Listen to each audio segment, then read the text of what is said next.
ಕೋಗಿಲ ಹತ್ರ ಡೆಮಾಲಿಷ್ ಮಾಡಿರುವಂತ ವಿಚಾರಕ್ಕೆ ನಿನ್ನೆ ವೇಣುಗೋಪಾಲ್ ಅವರು ಟ್ವೀಟ್ ಮಾಡಿದ್ರು. ಅದಕ್ಕೆ BJP Venugopal as a general secretary, he has every power to advise us. If anything is there, we should go in a larger interest. I just checked. One fellow has collected money from various people and put their sheds in the government property. So we decided, our officials gave them proper notices and all. We are ready to rehabilitate those people if they are genuine, if they are local people. We will give them whatever the best help from our Rajiv Gandhi housing scheme. But as a leader of a national party, he has every this one to advise the government and the functioning of the government. But he is not interfering with our administration. One thing I am very clear, he is not interfering. No way he has interfered, or he is from the back door, he is not doing any politics. He is being our National General Secretary in charge. He knows. They have guided us on various issues and we have been implementing, because governance is very much important. See, ಇವತ್ತೇನು ವೇಣುಗೋಪಾಲ್ ಅವರು ನಮಗೆ advice ಮಾಡಿದ್ದಾರೆ, ಎಲ್ಲ ಥರದ ಹಕ್ಕಿದೆ, ಅವ್ರು incharge ಇರ್ತಾರೆ, advice ಮಾಡ್ತಾರೆ. ಈ BJP ಇನ್ಚಾರ್ಜು ಆಫೀಸ್ ಬೇರರ್ಸು ಅಲ್ಲಿ ಬಂದವರು ಇವ್ರಿಗೆಲ್ಲ ಅಡ್ವೈಸ್ ಮಾಡಿಲ್ವಾ? ಏನೇನು ಬೇಕೋ ಮಾಡಿದ್ದಾರೆ. ನಾವು ಇವ್ರಿಗೆ ಹೇಳಿದ್ದೀವಿ, ಚೀಫ್ ಮಿನಿಸ್ಟರ್ಗೆ ಹೇಳಿದ್ದೀವಿ, ನಮ್ಮ ಈಗ ಅವರಲ್ಲಿ ಏನಾರಾದರೂ ಇದಾಗ್ತಾರಾ? ಅವರಲ್ಲಿ ನಾವು ಇಂಟರ್ಫಿಯರ್ ಆಗ್ತದ? ಏನಾದ್ರು ನಮ್ಮ ಇಡೀ ದೇಶದಲ್ಲಿ ನಮಗೆ ಗೊತ್ತಿದೆ, ನಮ್ಮದೊಂದು ನ್ಯಾಷನಲ್ ಪಾರ್ಟಿ, ಒಂದು ಇತಿಹಾಸ ಇದೆ. ಇತಿಹಾಸದಲ್ಲಿ ನಾವು ಸಮಾನತೆಯಿಂದ, ನಾವು ಜಾತಿ ಮೇಲೆ ಹೋಗಿ, ನಾನು ತರಿಸಿದ್ದೀನಿ ಲಿಸ್ಟು, ಎಷ್ಟು ಜನ ಯಾವ ಜಾತಿಯವರು ಏನಿದ್ದಾರೆ ಅಂತ. ಜಾತಿ ಮೇಲೆ ಹೋಗೋಕ್ಕಾಗಲ್ಲ, ಕಾನೂನು ಎಲ್ಲರಿಗೂ ಒಂದೇ. ಎಲ್ಲ ಲಿಸ್ಟ್ ಕೂಡ ನನ್ನ ಹತ್ರ ಇದೆ. ನಾಳೆ CM ಕೂಡ ಇದ್ರ ಬಗ್ಗೆ ಒಂದು ಮೀಟಿಂಗ್ ಕರೆದಿದ್ದಾರೆ. ನಾನು ಸ್ವಲ್ಪ ಕರಾವಳಿ ಉತ್ಸವ ಇದೆ, CM ನಾನು ಇಬ್ಬರು ಹೋಗ್ಬೇಕಾಗ್ತದೆ, CM ಹೋಗ್ತಾ ಇಲ್ಲ. ಅದಕ್ಕೆ ನಾನು ನಾಳೆ ಬೆಳಗ್ಗೆ ಎಷ್ಟು ಜಲ್ದಿ ಆಗ್ತದೆ ಅಷ್ಟು ಜಲ್ದಿ ಬರ್ತೀನಿ. ನಾನು ಇವಾಗ ಬಿಜೆಪಿ ಅವರು ಅದೇ ಅಸ್ತ್ರ ಮಾಡ್ತೀವಿ, ಪಿಣರಾಯಿಗೆ ನೀವು ಹೇಳ್ತೀರಾ ಮೂಗ್ ತೋರಿಸಬಾರ್ದು ಅಂತ. ಇವಾಗ KC ವೇಣುಗೋಪಾಲ್ ಅವರು ಅದನ್ನೇ ಮಾಡ್ತಾ ಇರೋದು ಅಂತ ಅಶ್ವಥ್ ನಾರಾಯಣ್ ಹೇಳ್ತಾ ಇರೋದು.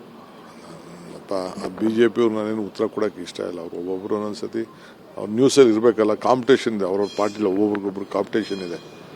ಅವ್ನು ಕಿತ್ತಾಕ್ತಾರೆ, ಇವ್ನು ಕಿತ್ತಾಕ್ತಾನೆ, ಇವ್ನು ಕಿತ್ತಾನೆ. ಅದಕ್ಕೆ ದಿನ ಅವನು ಸ್ಟೇಟ್ಮೆಂಟ್ ಕೊಟ್ಟು ನೀವು ಅವ್ರಿಗೆ ಗೌರವ ಕೊಡ್ತೀರಲ್ಲ, ನಾವೇನು ಅವ್ರು ಯಾರ ಸ್ಟೇಟ್ಮೆಂಟ್ಗೂ ಸೊಪ್ಪಾಕಲ್ಲ. ಕೋಗಿಲ ಹತ್ರ ಡೆಮಾಲಿಷ್ ಮಾಡಿರುವಂತ ವಿಚಾರಕ್ಕೆ ನಿನ್ನೆ ವೇಣುಗೋಪಾಲ್ ಅವರು ಟ್ವೀಟ್ ಮಾಡಿದ್ರು. ಅದಕ್ಕೆ Venugopal as a general secretary, he has every power to advise us. If anything is there, we should go in a larger interest. I just checked. One fellow has collected money from various people and put their sheds in the government property. So we decided, our officials gave them proper notices and all. We are ready to rehabilitate those people if they are genuine, if they are local people. We will give them whatever the best help from our Rajiv Gandhi housing scheme.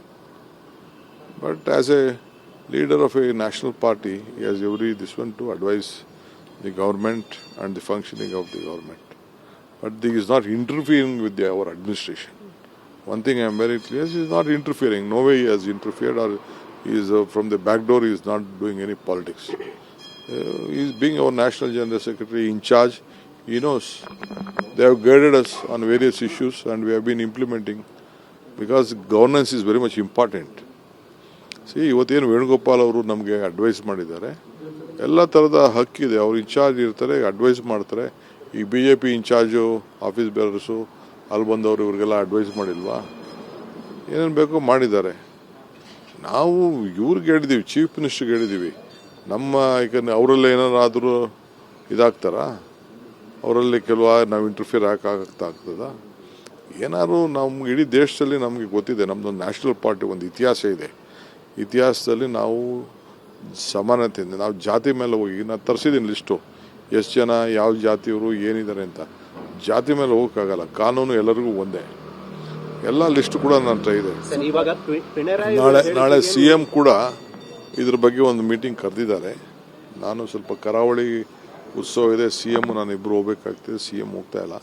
ಅದಕ್ಕೆ ನಾನು ನಾಳೆ ಬೆಳಗ್ಗೆ ಎಷ್ಟು ಜಲ್ದಿ ಆಗ್ತದೋ ಅಷ್ಟು ಜಲ್ದಿ ಬರ್ತೀನಿ ನಾನು. ಇವಾಗ ಬಿಜೆಪಿ ಅವರು ಅದೇ ಅಸ್ತ್ರ ಮಾಡ್ತೀವಿ, ಪಿಣರಾಯಿಗೆ ನೀವು ಹೇಳ್ತೀರಾ ಮೂಗ್ ತೋರಿಸಬಾರ್ದು ಅಂತ. ಇವಾಗ ಕೆ ಸಿ ವೇಣುಗೋಪಾಲ್ ಅವರು ಅದನ್ನೇ ಮಾಡ್ತಾ ಇರೋದು ಅಂತ ಅಶ್ವಥ್ ನಾರಾಯಣ್ ಹೇಳ್ತಾ ಇರೋದು. BJP ಅವ್ರು ನಾನೇನು ಉತ್ತರ ಕೊಡೋಕೆ ಇಷ್ಟ ಇಲ್ಲ. ಅವ್ರು ಒಬ್ಬೊಬ್ರು ಒಂದೊಂದ್ಸತಿ ಅವ್ರ ನ್ಯೂಸಲ್ಲಿ ಇರಬೇಕಲ್ಲ, ಕಾಂಪಿಟೇಷನ್ ಇದೆ ಅವ್ರವ್ರ ಪಾರ್ಟಿಲಿ, ಒಬ್ಬೊಬ್ರಿಗೊಬ್ರು ಕಾಂಪಿಟೇಷನ್ ಇದೆ. ಅವ್ನು ಕಿತ್ತಾಕ್ತಾನೆ, ಇವ್ನು ಕಿತ್ತಾಕ್ತಾನೆ, ಅದಕ್ಕೆ ದಿನ ಅವನು ಸ್ಟೇಟ್ಮೆಂಟ್ ಕೊಟ್ಟು ನೀವು ಅವ್ರಿಗೆ ಗೌರವ ಕೊಡ್ತೀರಲ್ಲ, ನಾವೇನು ಅವ್ರು ಯಾರ ಸ್ಟೇಟ್ಮೆಂಟ್ಗೂ ಸೊಪ್ಪಾಕಲ್ಲ.